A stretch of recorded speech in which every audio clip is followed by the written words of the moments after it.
Mais une fois qu'il a franchi la célèbre porte de Brandebourg, il signe certes la deuxième meilleure performance de tous les temps avec un chrono de 2 heures, 1 minute et 41 secondes. Hélas, pour Bekele, c'est à 2 secondes du record du monde. Donc une petite déception quand même pour lui, comme vous allez l'entendre. Il réagissait quelques minutes après la course. Je suis content, mais en même temps un peu déçu. Dans un marathon, rater le record pour 2 ou 3 secondes, c'est douloureux. Je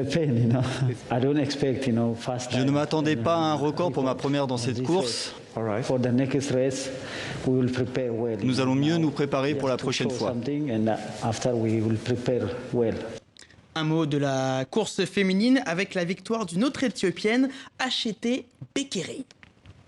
On va passer au football, Karim, avec la fin des 16e de finale de la Ligue des Champions. Et oui, c'était un peu notre fil rouge du week-end. Direction Conakry tout de suite, en Guinée, où le Roya devait remonter un retard de 2 buts face aux Algériens de la JS Kabylie. Le stade du 28 septembre a cru en la remontada. Aristide Bansé et Héritier Elongui ont rattrapé le retard 2-0 donc à l'issue du temps réglementaire. Mais au tir au but, la déception, vous la voyez sur ces images. C'est l'équipe algérienne qui met fin aux espoirs des Guinéens. Une grande désillusion pour le club d'Antonio Soare qui rêvait plus grand sur la scène continentale. On écoute tout de suite un entraîneur désormais très critiqué, celui du Roya, Didier Gomes da Rosa.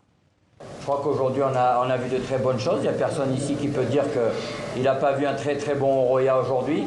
Je crois que personne ne peut le nier aujourd'hui. Donc voilà, après c'est pas à moi de prendre ces décisions. Il y a un propriétaire, il y a un président et on verra ce qui se passe.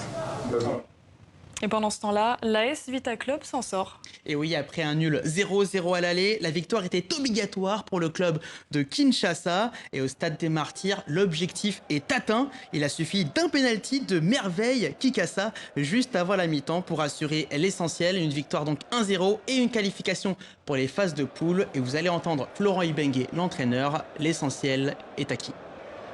Il faut que les gens comprennent. C'est bien parfois d'être joli, prévoir un magnifique jeu, et après à la sortie tu pleures parce que tu as perdu. Aujourd'hui on est parti avec la volonté de jouer, mais il y avait un adversaire en face qui était coriace, il fallait le renverser, donc on a réussi à le renverser. On prendra le beau jeu pour le coup d'après. Pour le spectacle, on verra plus tard. En attendant, voyons ensemble les autres résultats de ces 16e de finale retour avec la qualification sans souci de l'USM Alger. On en parlait vendredi dans cette chronique sport. Victoire 6-1 sur l'ensemble des 2 manches. Pas d'exploit pour le champion de Madagascar, Fossa Junior, éliminé sur la pelouse du tout-puissant Mazembe. Et une remontada accomplie, celle de l'Étoile du Sahel après sa victoire 3-0 face à la Santé Kotoko. Il faut savoir que Sahel a changé d'entraîneur il y a seulement quelques jours. Voilà pour ce point complet sur le foot. On termine, Karim, avec du handball. C'était une journée très importante puisqu'il y avait un ticket pour les Jeux Olympiques qui était en jeu.